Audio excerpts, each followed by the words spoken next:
Ah, mais quelle belle amitié ces deux-là. Ouais, je pleure à chaque fois. Attends, laisse-moi voir ça se passe où dans les comics, tout ça.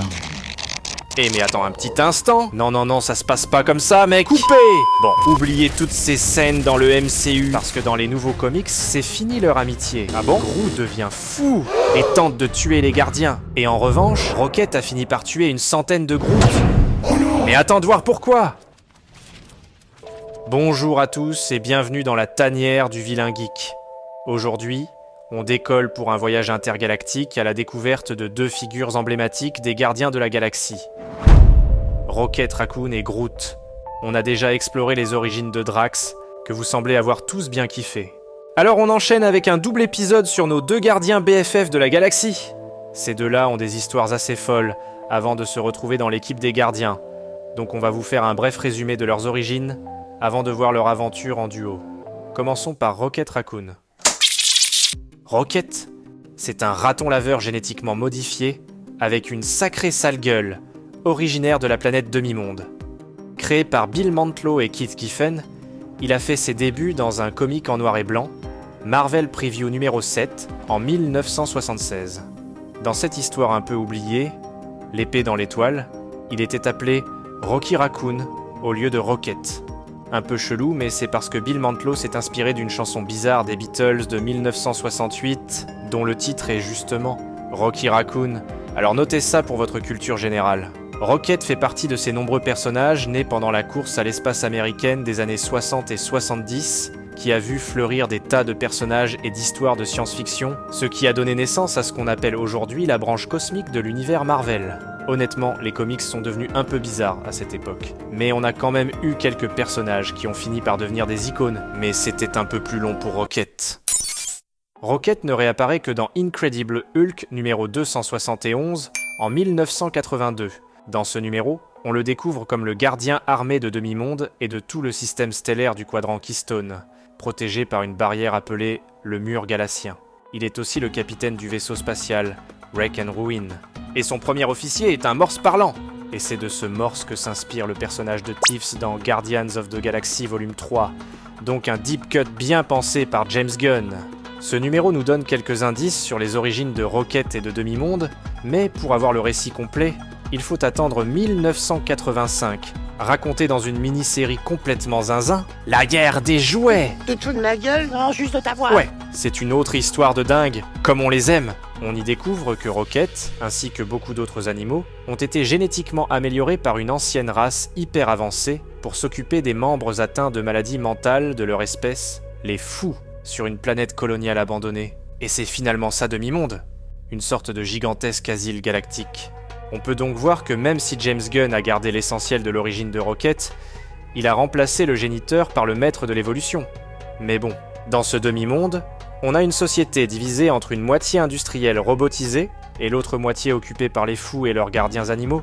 Mais grâce à leur manipulation génétique qui a boosté leur intelligence, les animaux ont créé leur propre société avancée, séparément des fous. Et là encore, on voit des parallèles avec la version de Gunn.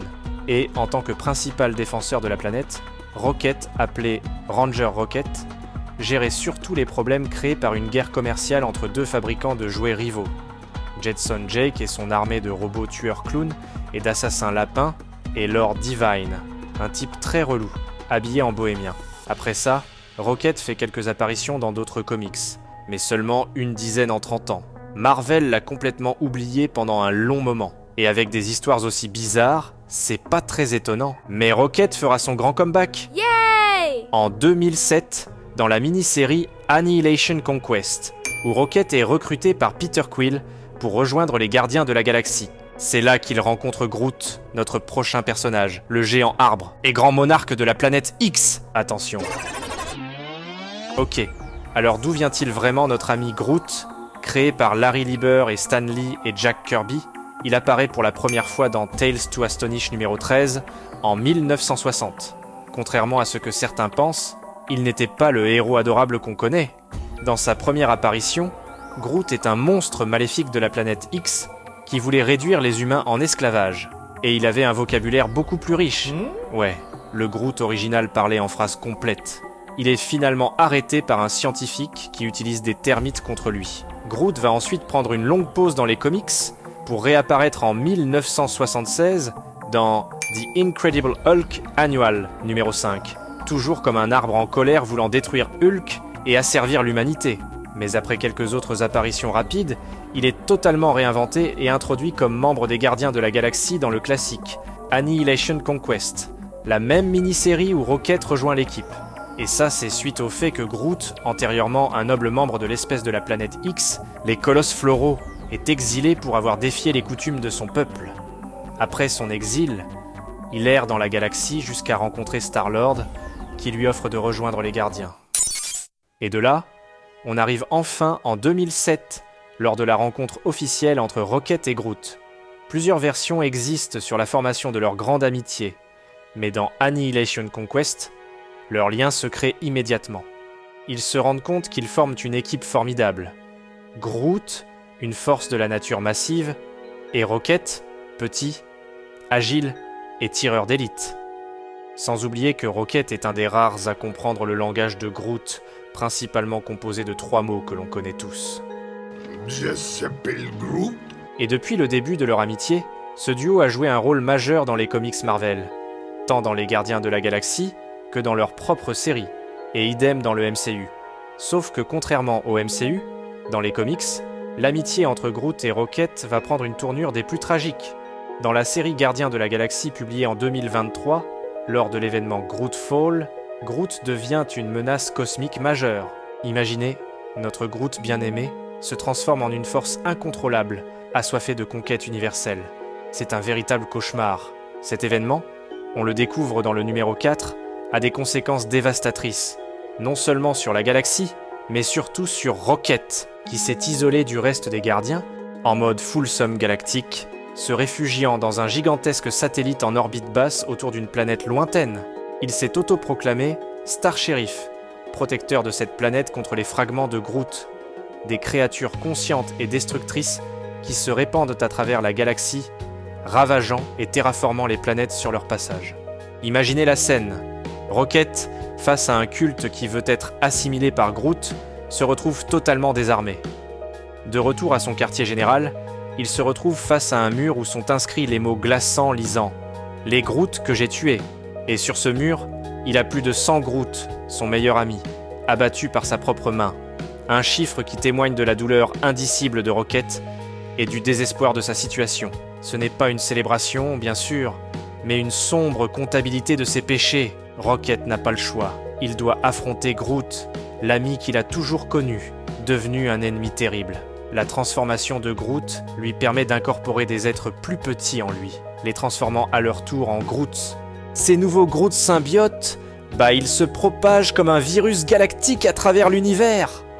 Et Rocket tente de protéger la planète où il s'est exilé de cette contagion. Mais chaque combat contre Groot est une agonie pour lui. Il ne veut pas tuer son ami, mais il ne voit pas d'autre solution. Son mur n'est pas un trophée, mais un monument à sa tristesse, un témoignage muet de la perte de son meilleur ami, de l'effondrement de leur amitié, d'un lien brisé pour toujours. La phrase « Nous sommes Groot », autrefois un cri de ralliement, est devenue un symbole d'horreur. Les gardiens doivent unir leurs forces pour arrêter leur ancien compagnon, et Rocket, brisé par la douleur, doit faire un choix impossible. Mais voici le twist. Groot n'est pas devenu un méchant. En fait, personne n'avait vraiment compris les intentions de Groot. Parce que la vraie raison pour laquelle il s'est mis à terraformer la galaxie, c'est par chagrin, parce qu'il souffrait d'une profonde et terrible tristesse. Ah, ce pauvre Groot. Il est triste, et il se sentait terriblement seul, rejeté et incompris par tous. Il était aussi attristé par la corruption des gens, et s'était même senti trahi par ses amis, peu de temps avant sa chute aux enfers. Donc sa solution, c'était d'absorber en lui toute forme de vie, et particulièrement ses amis, les gardiens, avec lesquels il voulait fondre sa conscience, pour être enfin en parfaite symbiose avec les gens et l'univers qu'il aime. Il n'y a pas de force maléfique derrière sa transformation. Peter Quill, Star-Lord, découvre cette vérité terrible après avoir réussi à contacter Groot. Ce n'est pas un plan machiavélique, pas une tentative de conquête, mais une tentative désespérée de réunir sa famille, les gardiens. Pour Groot, ceux qu'il a assimilés ne sont pas morts, ils ont épanoui ou fleuri, pour ainsi dire, fusionné en lui, unis dans une nouvelle forme. Il voit ça comme une renaissance, une forme d'unité ultime. Cette révélation rend la saga de Grootfall encore plus poignante. L'espoir de guérir Groot ou de le libérer s'évapore, laissant place à une profonde tristesse. Les gardiens ne peuvent plus le combattre, mais le comprennent. Ils doivent maintenant faire face à une vérité implacable, leur propre culpabilité, leur responsabilité dans ce désastre. Ce n'est pas un ennemi qu'ils doivent vaincre, mais un ami à sauver, non par la force, ni par la violence, mais par la compréhension et peut-être le sacrifice. Leur plus grand ennemi, c'est leur propre impuissance face à la souffrance de leur ami et à la gravité de leurs erreurs passées. Ils sont confrontés à un dilemme déchirant. Comment sauver Groot sans le détruire? Et comment réparer les liens brisés qui ont conduit à cette tragédie? La réponse implique des grands sacrifices, mais donnera lieu à une renaissance profonde parmi l'équipe des gardiens dans les comics. Mais je vais m'arrêter ici. Ah mais pourquoi? Parce que le reste de cette histoire est beaucoup trop complexe pour être résumé dans les quelques minutes de cette vidéo. De plus, ce récit porte sur des thèmes plus larges à propos des gardiens, tu vois. Donc ça va bien au-delà de l'histoire de Rocket et Groot. Néanmoins, l'important dans tout ça, c'est qu'au final Rocket et Groot redeviendront des amis, avec un lien plus fort que jamais. Il en est de même pour l'ensemble des membres des Gardiens de la Galaxie. Même si après cette histoire, ils vont changer à tout jamais. Mais à vous de me dire si cet aspect du lore vous intéresserait, et bien entendu, comme d'hab, je me baserai sur vos votes dans les commentaires pour savoir si oui ou non vous aimeriez connaître la suite. Et croyez-moi, elle est fascinante. Entre-temps, n'hésitez pas à me dire dans les commentaires quel autre personnage vous aimeriez que je présente dans les prochaines vidéos. Et pour rendre les choses encore plus fun, je donnerai un gros shout-out à la suggestion qui aura le plus de likes. D'ailleurs, gros shout-out à notre vilain geek gourmand 4726. Et tous ceux qui ont milité avec lui pour avoir cette vidéo à propos de Rocket et Groot. A bientôt pour une nouvelle aventure dans la tanière du vilain geek. Ciao les amis.